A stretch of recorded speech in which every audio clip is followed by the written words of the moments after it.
rolling on everything. Let's see how much of a mess my desk is. Okay, what's going on, ladies and gentlemen? Welcome to another live Q&A Sunday. I skipped last week so I can have like a quick, kind of a mental day, just kind of relax, because I was kind of like feeling overworked from the week, and I realized my coffee is like really placed out far in my reach, so I'm grabbing that right now. So if you're gonna notice a couple of things.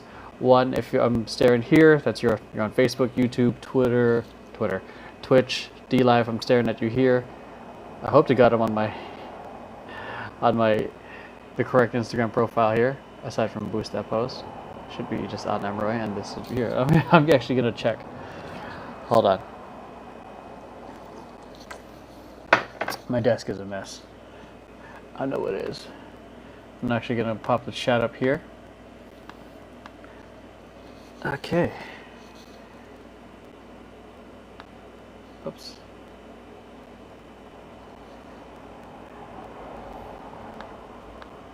I know people are at the protest right now, so shouts out to you guys who are over there. What up, what up? I'm just double checking that I'm in the I'm going live on the right Instagram profile. I just pressed live without really checking. So I'm just making sure. Yep, I'm on the right one. Dope.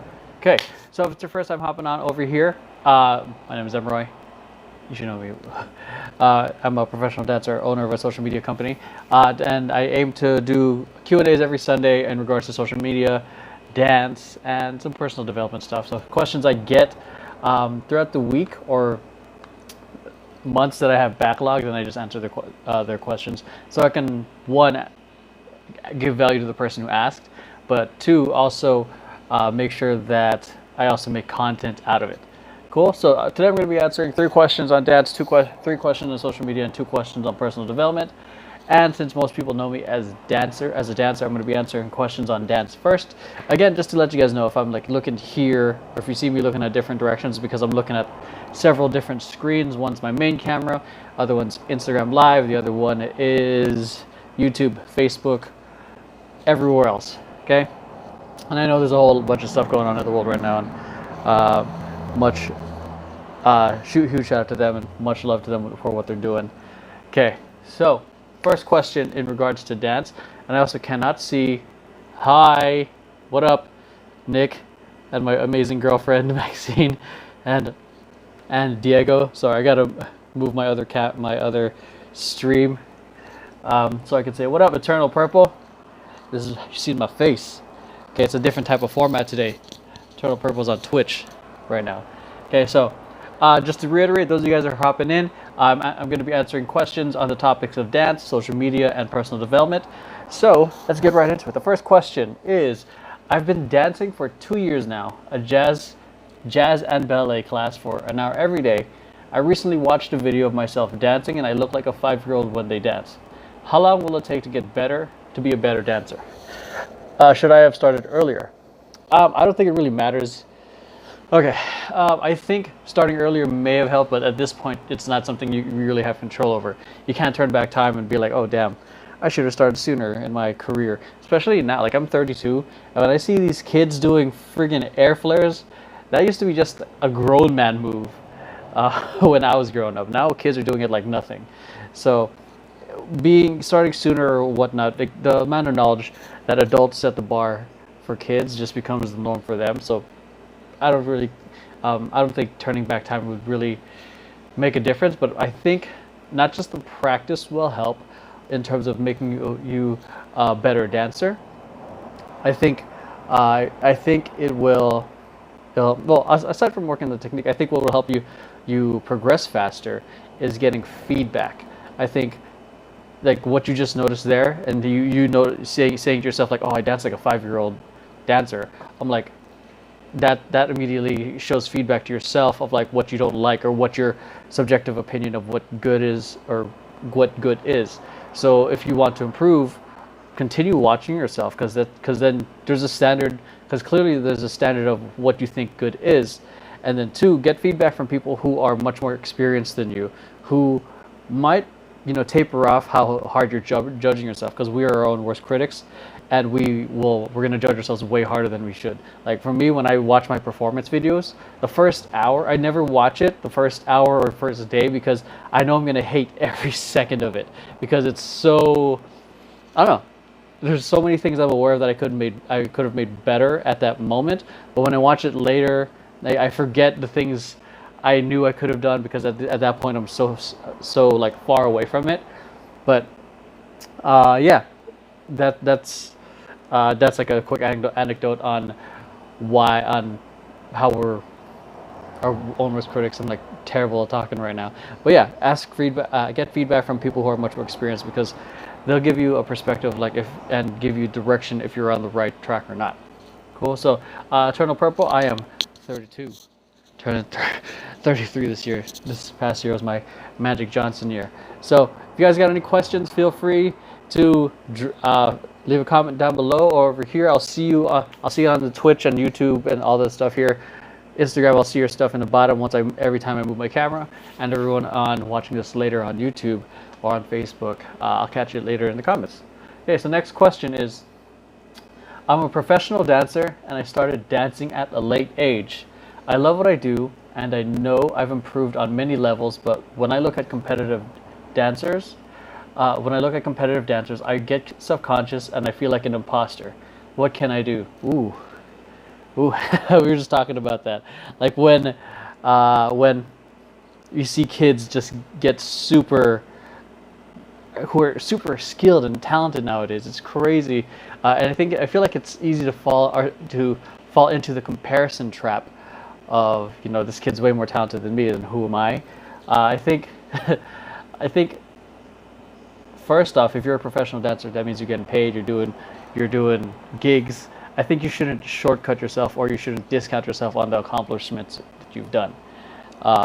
Just because you don't have the same skill set or do the same things as the younger dancers or whatnot, doesn't mean everything you did before that is invalid. If anything, you continue giving yourself the credit, continue working on your craft, and see the younger generation. If you're competitive, use that as an opportunity to light a fire under your ass and show the young bloods that you still got it. That's how I feel whenever I go to Liz Zell's rehearsals, which is a friend of mine, Lady Liz. A lot of these dancers are like 18, 19, 20, 21. Again, I'm 32, and I like having that competitive, seeing them work, because then it gives me a competitive edge and kind of sets the tone that I'm going to work harder than you. Just because they got some skills and all that stuff doesn't mean again, like I said, it doesn't discount everything you've done. If anything, don't focus on the only thing that you do have control over is the amount of work you put in, and the amount of work you put in creates the results that you have.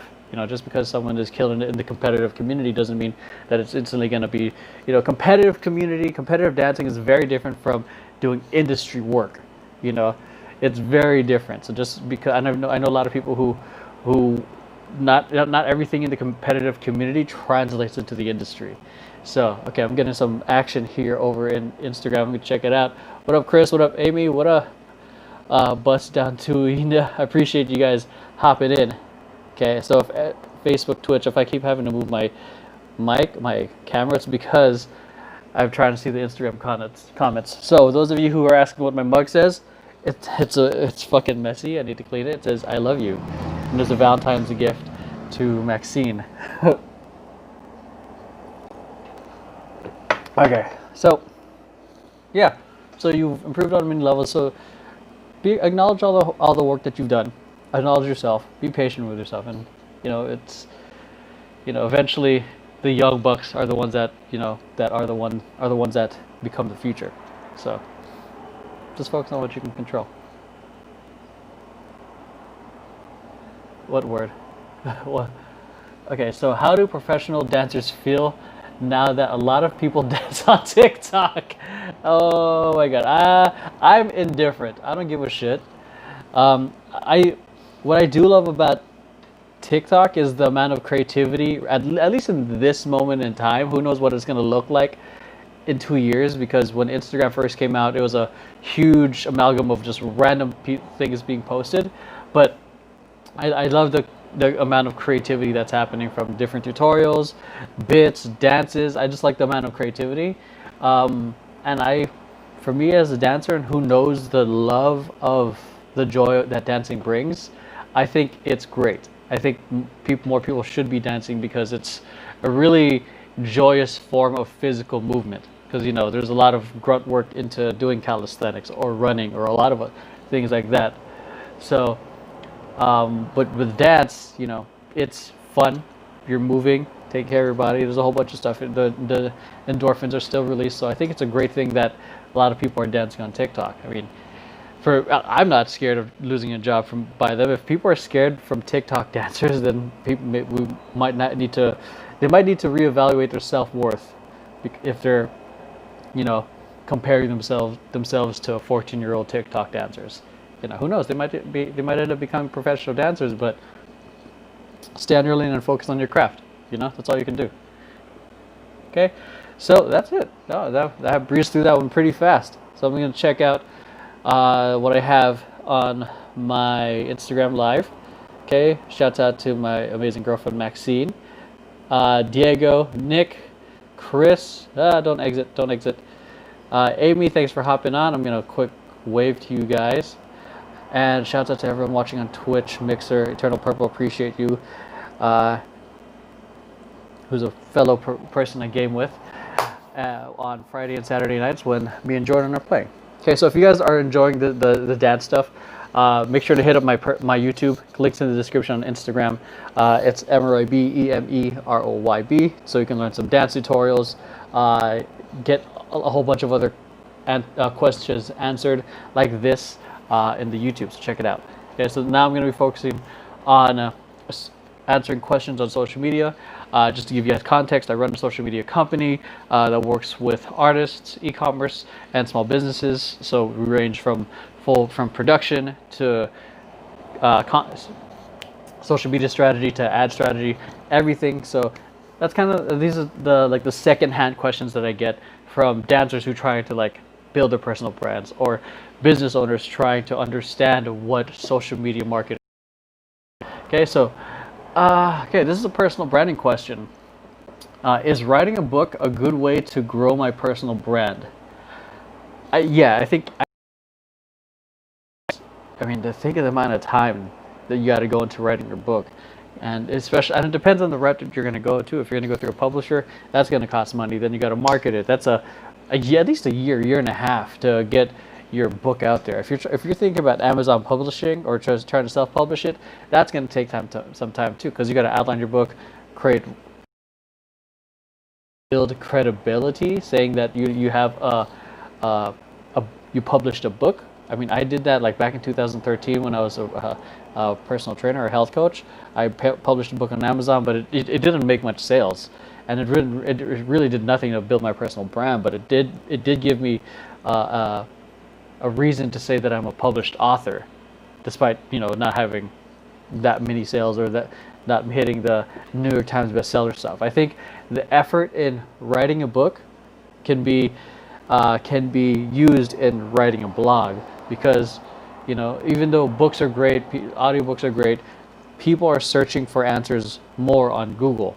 And if you're familiar with the term search engine optimization, you can search engine optimize the things you're talking about in your book to be found on Google, or you can use things like Google AdWords to be discovered. But either way, it makes the way of people discovering you a little bit more easier, because you're not depending on someone by chance finding you at a fucking Barnes and Noble. I was about to say Borders bookstore, but they're gone.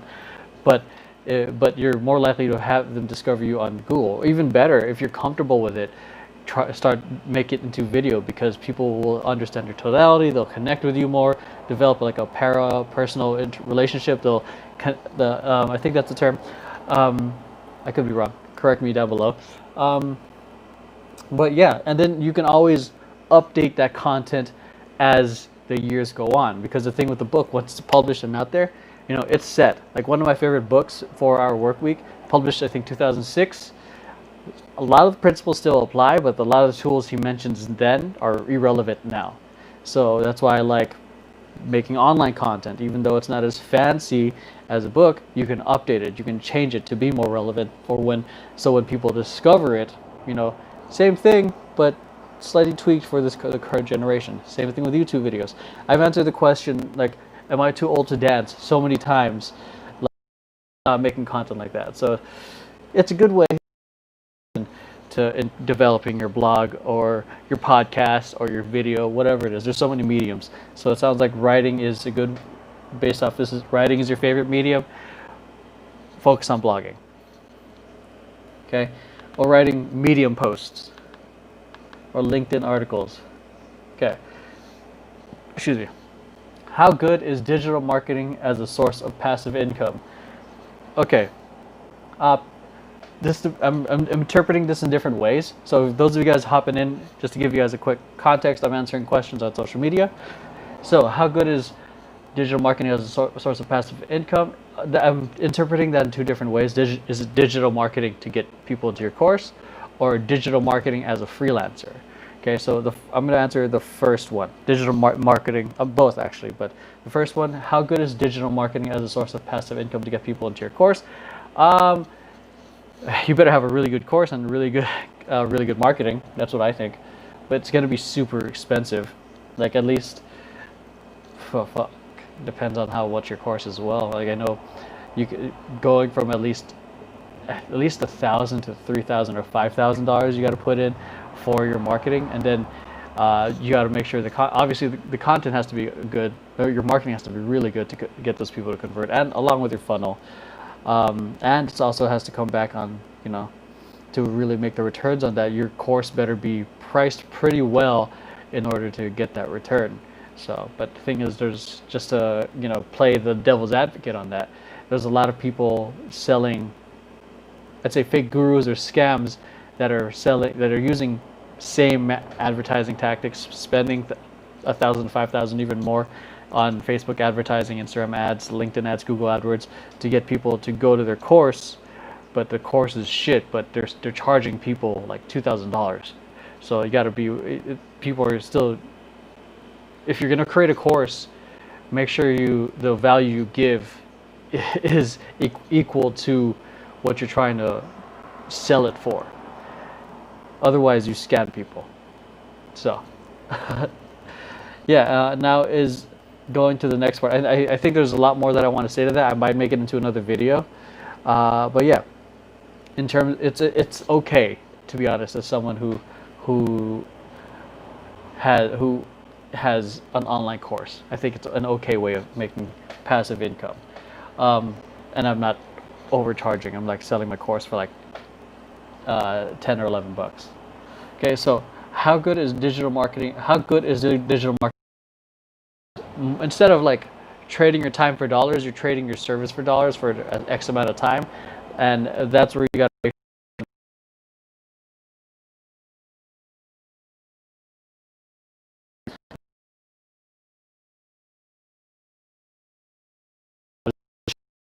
where you work on a certain project for such a long time, it's not even worth it anymore, because it kind of went over your quote unquote, like your hourly rate, so to speak. So that's one thing so I don't think it's a really good source of passive income in that context. So yeah, next question. Long-winded answers, I've known. So next question on social media is social media marketing strategies are continuously changing along with constant platform updates. Often small business owners ask, which platform should I focus on? I think you should focus on all of them. You got to, but you also have to keep in mind on the mentality or the psychology for each platform. So I think you focus on all of them, but two, like I just said, understand the psychology of each platform you're going to be on. LinkedIn, business professionals. What up, Solo? LinkedIn, business professionals. Instagram, more visually aesthetic. TikTok is kind of all over the place right now, where you can just share whatever the hell you want if people like it. The demographic is much lower. Facebook, the mentality, the demographic there is from I'd say millennials and up, because boomers are on there now too. So I'd say be on every digital platform that you can be on. Tailor your message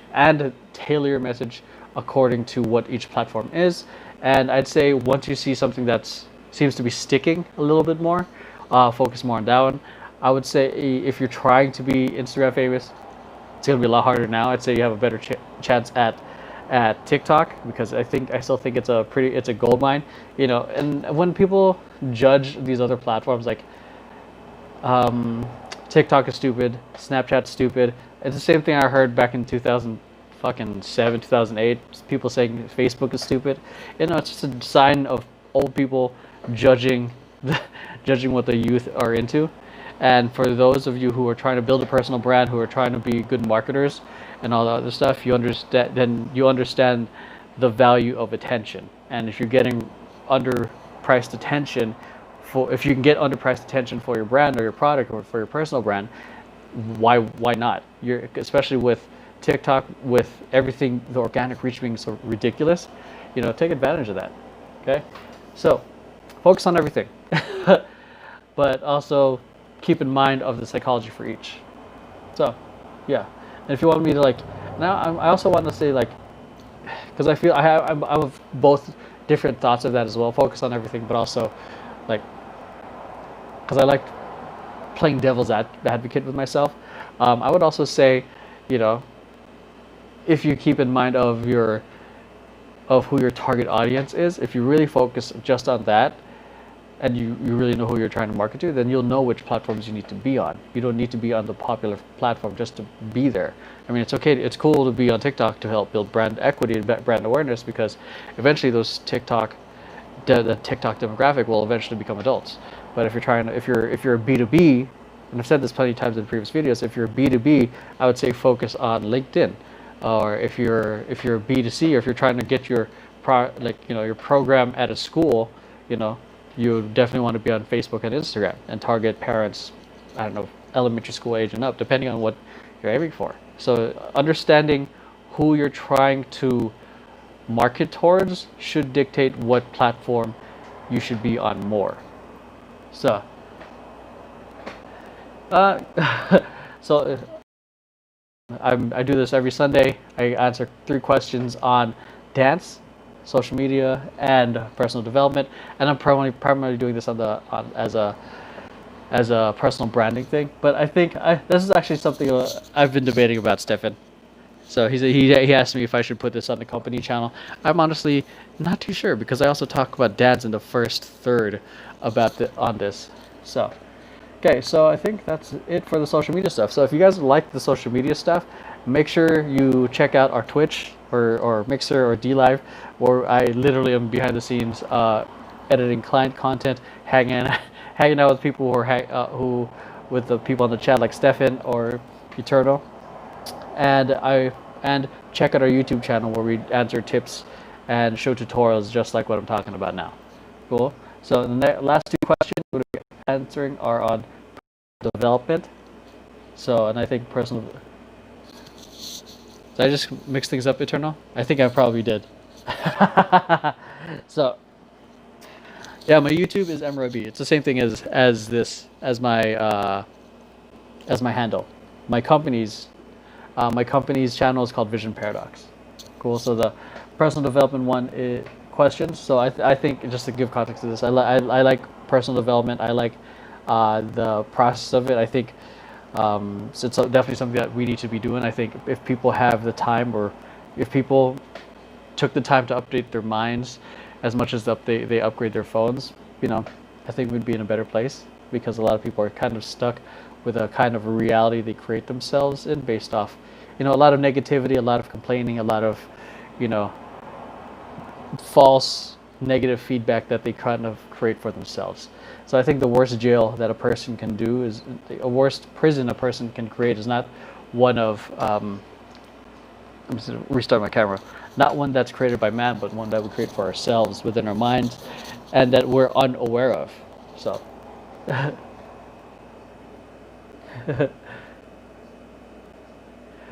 Oh, I forgot to update that. There's so much stuff I overlooked on the YouTube stuff. This is Borderlands. I'm trying to clickbait you guys. This is Borderlands.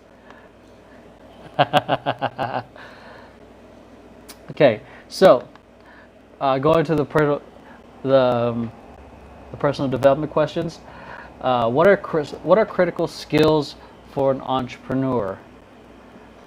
Tough skin. That's it. Okay, to just elaborate on that. Um, Tough skin because you're going to get a lot of, the highs are going to be great when you land a client or when you get funded or whatever it is. But it's even going to be harder when you go through things like a COVID-19 or when people start riding around and destroy your business. Life's going to punch you really hard in the face a lot. And being an entrepreneur means you're taking 100% of the responsibility of what's happening in your business. The way I view becoming an entrepreneur, becoming a business owner, is the same as transitioning from son to father.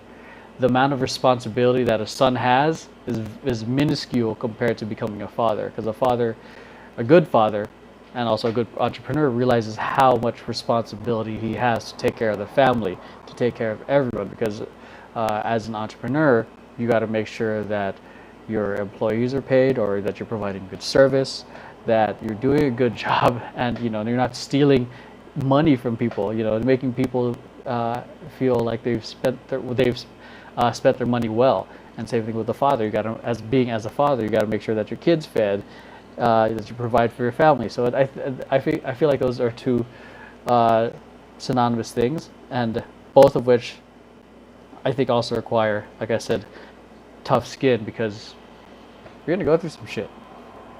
And a lot of the times you're going to feel like you're alone.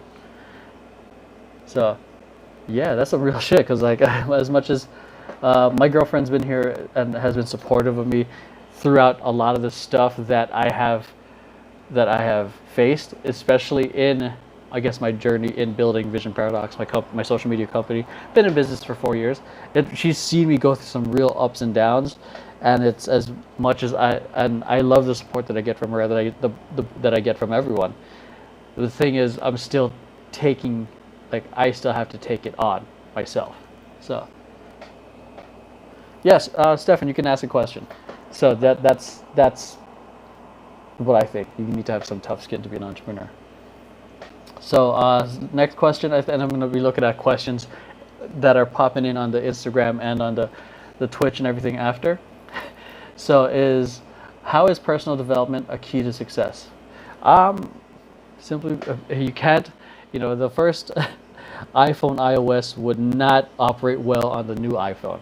So you can't get to new places on the old mindset. Easy as that.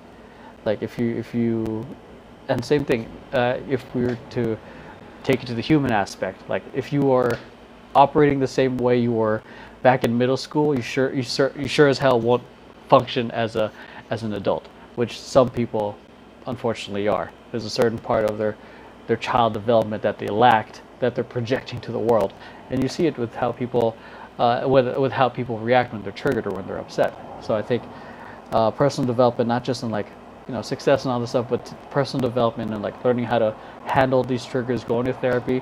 I think that's an important part of personal development, because if you can handle your triggers, the things that upset you, learn how to be, I'd say, stoic, or have a lot of self-control through the tough times, I think that's a good sign of personal development.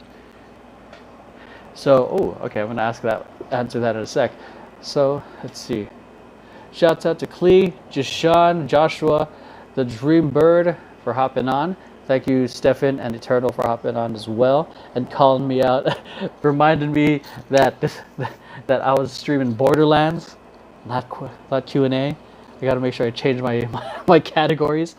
So Stefan asked, what do I think about the SpaceX launch? I think they made a great decision, because humanity is falling apart from now.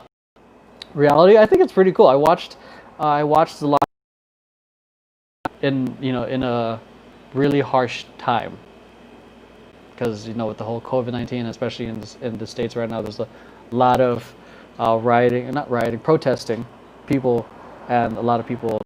With all that crazy shit happening, it was nice to see that kind of. I think it's a twinkle of hope for humanity, because we are now we of us seeing inside the cockpit and seeing the touch screen panels and all that, and the improvements that they've made. It's pretty cool.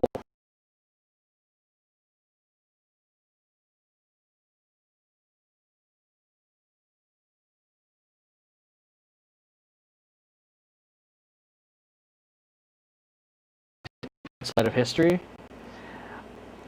but yeah, to me it just blows my mind, because what's happening right now is this stuff that I just thought I would only read in my history books, or see clips of in movies, like Man on the Moon, or like like going into space. Like, I know people who've had plenty of experiences with that, but you know the new wave of the civil rights movement. I mean, I thought that was only going to happen in the 60s, but it's happening now, and a lot of my friends are actually over there right now protesting.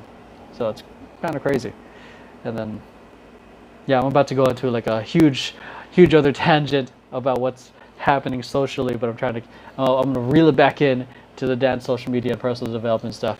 So yeah, I appreciate the questions, Stefan, and I hope you guys enjoyed.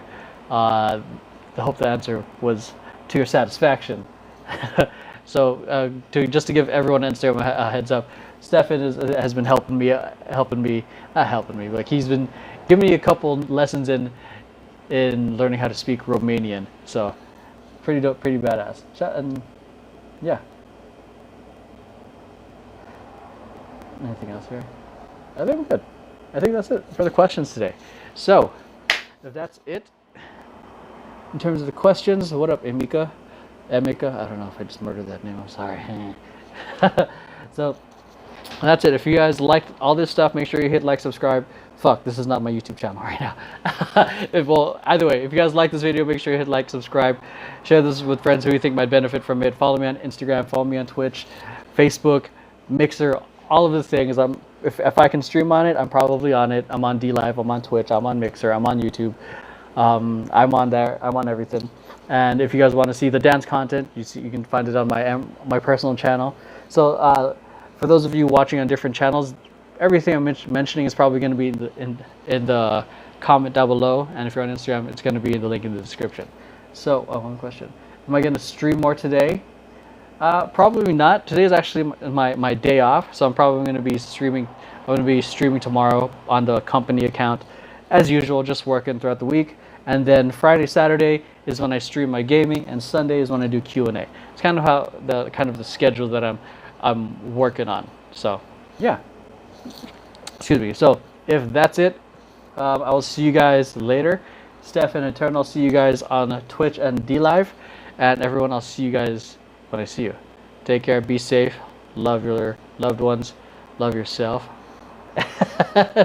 and take care.